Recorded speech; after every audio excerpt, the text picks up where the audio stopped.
India को हर साल 4.1 billion dollars यानी 29,000 करोड़ रुपए का नुकसान झेलना पड़ता है।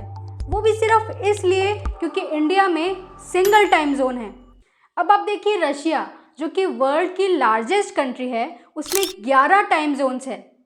यूएसए में 6 टाइम जोन्स है। और अब सुनिए फ्रांस, जो कि वर्ल्ड की टॉप 10 लार्जेस्ट कंट्रीज में शामिल तक नहीं है, उसमें 12 टाइम जोन्स है। पर इंडिया, जो कि वर्ल्ड की 7th लार्जेस्ट कंट्री है, उसमें सिर्फ एक टाइम जोन। मतलब हाउ इज दिस पॉसिबल? और इस सिंगल टाइम जोन की वजह से इंडिया को काफ़ी सारी प्रॉब्लम्स को फेस करना पड़ता है। इस वीडियो में हम समझेंगे कि टाइम जोन क्या है, इंडिया को कैसे और क्या क्या प्रॉब्लम्स इसकी वजह से फेस करनी पड़ रही है। ये 29,000 करोड़ रुपए का फिगर जो मैंने आपको स्टार्टिंग में बताया था, वो कहाँ से आया, और लास्ट में बात करेंगे इसके पॉसिबल सॉल्यूशंस की। तो वीडियो को एंड तक ज़रूर देखिएगा। Hello everyone, I am Sonam. स्वागत है आपका क्यूरियस सेंटर पे। देखिए, टाइम जोन का कॉन्सेप्ट 19th सेंचुरी में डेवलप हुआ। उससे पहले लोग लोकल सोलर टाइम का इस्तेमाल करते थे, जो उस एरिया के सनराइज और सनसेट के हिसाब से डिसाइड किया जाता था। मतलब हर शहर और एरिया का अपना एक अलग समय था, जिससे स्केड्यूलिंग में प्रॉब्लम आती थी, स्पेशली ट्रांसपोर्टेशन और टेलीग्राफी में। इसको इस एग्जांपल से समझो। सपोज आप ट्रेन में बैठ के एक सिटी से दूसरी सिटी में जा रहे हैं। अब जहाँ से आपने स्टार्ट किया, वहाँ आपकी घड़ी में दोपहर के 2 बज रहे हैं। आप 1 घंटे में दूसरी सिटी पहुँच जाएंगे। आपकी घड़ी में बजने चाहिए दोपहर के 3, पर उस दूसरे शहर में शाम के 5 बज रहे हैं। अब ये टाइम का जो डिफरेंस है, वो काफ़ी ज़्यादा कन्फ्यूजन क्रिएट करता है और आपको समझना मुश्किल हो जाता है कि ट्रेन का एक्चुअल डिपार्चर और अराइवल टाइम क्या है। इस प्रॉब्लम को सॉल्व करने के लिए सर सैंडफोर्ड फ्लेमिंग, एक कैनेडियन रेलवे प्लानर, ने 1876 में 24 टाइम जोन का कॉन्सेप्ट प्रपोज किया और दुनिया को 24 हिस्सों में बांटने को कहा। इसको ऐसे समझो, ये हमारा अर्थ है और अर्थ के हर हिस्से को सेम टाइम पे एक समान सूरज की रोशनी नहीं मिलती। तो कुछ हिस्सों में सूरज जल्दी उगता है और कुछ हिस्सों में लेट उगता है। इसीलिए पूरी दुनिया को 24 घंटों के टाइम जोन में बांटा गया। हर टाइम जोन एक स्पेसिफिक एरिया को रिप्रेजेंट करता है और हर एक टाइम जोन का अपना स्टैंडर्ड टाइम होता है। ये जो स्टैंडिंग लाइंस है, इन्हें लॉन्गिट्यूड कहते हैं। हर हिस्से में 15 डिग्री लॉन्गिट्यूड का अंतर होता है और हर लॉन्गिट्यूड में 1 घंटे का डिफरेंस होता है। इसको सिंपल करने के लिए सभी टाइम जोन्स को एक स्टैंडिंग लाइन से मेजर किया जाता है, जिसे प्राइम मेरिडियन कहते हैं, जो कि ग्रीनिच लंदन के अराउंड होता है 0 डिग्री लॉन्गिट्यूड पर। वहाँ का time coordinated universal time UTC या ग्रीनिच मीन टाइम GMT कहलाता है। बाकी के टाइम जोन्स उससे ईस्ट या वेस्ट में होते हैं। हर एक टाइम जोन में 1-1 घंटे का फ़र्क होता है। मान लीजिए इस लॉन्गिट्यूड पर दोपहर के 1 बजे हैं, तो 15 डिग्री वेस्ट का टाइम जोन 1 घंटे पीछे होगा, तो इस टाइम जोन पर दोपहर के 12 बजे होंगे। और 15 डिग्री ईस्ट का टाइम 1 घंटे आगे होगा, मतलब इस लॉन्गिट्यूड पर दोपहर के 3 बजे होंगे। अब जब आप एक टाइम जोन से दूसरे टाइम जोन में मूव करते हैं, तो आपको अपनी घड़ी के टाइम को एडजस्ट करना पड़ता है, ताकि आप लोकल टाइम पे रहें और ग्लोबली कोऑर्डिनेट कर पाएँ। अब वापस आते हैं हम इंडिया पर। इंडिया इस UTC से 5.5 घंटे आगे है, तो इंडिया का टाइम जोन है +5:30 UTC, which is Indian standard time या ISD।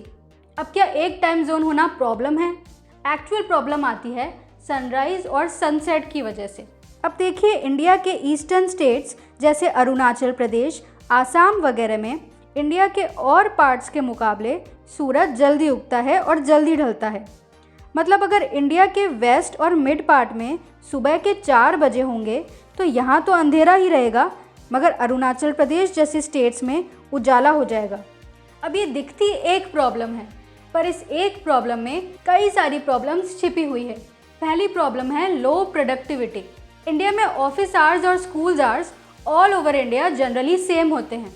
यानी ऑफिस टाइम जनरली होता है सुबह 10 बजे से शाम को 6 बजे तक, और स्कूल आवर्स जनरली होते हैं सुबह 8 बजे से दोपहर के 2 बजे तक। अब ईस्टर्न और वेस्टर्न पार्ट के सनराइज़ में 2 घंटे का फ़र्क है। ऐसे में उनका स्टैंडर्ड टाइम और डे लाइट टाइम मैच नहीं होता है। मतलब ईस्टर्न स्टेट्स में उजाला तो जल्दी हो जाता है, पर ऑफिस आवर्स तो 10 बजे ही स्टार्ट होता है। मतलब सुबह के 4 से 9 बजे तक लाइट तो थी, पर काम शुरू नहीं हुआ था। इससे नेचुरल लाइट वेस्ट हो जाती है और ऐसे ही इन एरियाज़ में सनसेट भी जल्दी हो जाता है। इससे इनको एक्स्ट्रा इलेक्ट्रिसिटी कंज्यूम करनी पड़ती है। इससे वहाँ के लोगों की प्रोडक्टिविटी कम हो जाती है, हैंस लो प्रोडक्टिविटी। और साथ ही इलेक्ट्रिसिटी ज़्यादा कंज्यूम होने की वजह से मोर देन 2.7 बिलियन यूनिट्स, जो कि लगभग 29,000 करोड़ रुपए के बराबर है, ज़्यादा खर्च होती है, हैंस मोर इलेक्ट्रिसिटी कंजम्पशन। वहीं वेस्टर्न पार्ट्स में अंधेरा लेट होने की वजह से लोग लेट सोते हैं, पर सुबह उनको वही जल्दी उठना पड़ता है, जिससे ना सिर्फ उनका स्लीप पैटर्न डिस्टर्ब होता है, बल्कि प्रोडक्टिविटी भी कम होती है और साथ ही वेजेस भी कम मिलते हैं। तो प्रॉब्लम्स क्या क्या हुई? High electricity consumption, natural light wastage, low productivity, low wages, sleep pattern disturbance and many more. अब प्रॉब्लम्स की बात तो कर ली, पर इसका सॉल्यूशन क्या है? पहला सॉल्यूशन है, इंडिया में नॉर्थ ईस्टर्न स्टेट्स का टाइम जोन इंडिया के बाकी स्टेट से अलग होना चाहिए और टोटल 2 टाइम जोन होने चाहिए। इंडिया के ऑफिशियल टाइम कीपर NPL ने भी 2006 की IFPC की रिकमेंडेशन को सपोर्ट करते हुए कहा कि नॉर्थ ईस्टर्न स्टेट्स के टाइम जोन को इंडिया के बाकी स्टेट्स के टाइम जोन से अलग होना चाहिए। पर इसमें भी काफ़ी सारे प्रैक्टिकल चैलेंजेस हैं जो इंडिया को फेस करने पड़ सकते हैं। जैसे जो रेलवेज़ ईस्ट में जाएगी, वहाँ हमें टाइम मैच करने में प्रॉब्लम आएगी। साथ ही ऑफिस वर्क में भी इंटरस्टेट कम्युनिकेशन में हमें प्रॉब्लम आ सकती है। दूसरा सॉल्यूशन है डे लाइट सेविंग टाइम।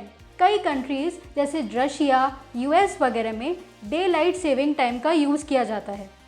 मतलब ये कंट्रीज़ स्प्रिंग सीज़न में अपनी क्लॉक को 1 घंटे आगे सेट कर लेते हैं और ऑटम सीज़न में 1 घंटे पीछे सेट कर लेते हैं, क्योंकि ऑटम सीज़न में और स्प्रिंग सीज़न में सनराइज़ और सनसेट का टाइम अलग अलग होता है, जिससे इन्हें दिन में काम करने के लिए ज़्यादा टाइम मिल जाता है और वो दिन के उजाले को फुल्ली यूटिलाइज कर लेते हैं, जिससे नेचुरल सनलाइट का वेस्टेज नहीं होता और इलेक्ट्रिसिटी भी कम कंज्यूम होती है। इंडिया में भी इन प्रॉब्लम्स को सॉल्व करने के लिए और इकोनॉमिकल लॉस से बचने के लिए डे लाइट सेविंग का यूज़ करना एक अच्छा ऑप्शन साबित हो सकता है। इस बारे में आप क्या सोचते हैं, कमेंट करके ज़रूर बताइएगा। ऐसे ही नॉलेजेबल वीडियोस देखने के लिए please subscribe the channel and hit the bell icon. Thanks for watching curious centre.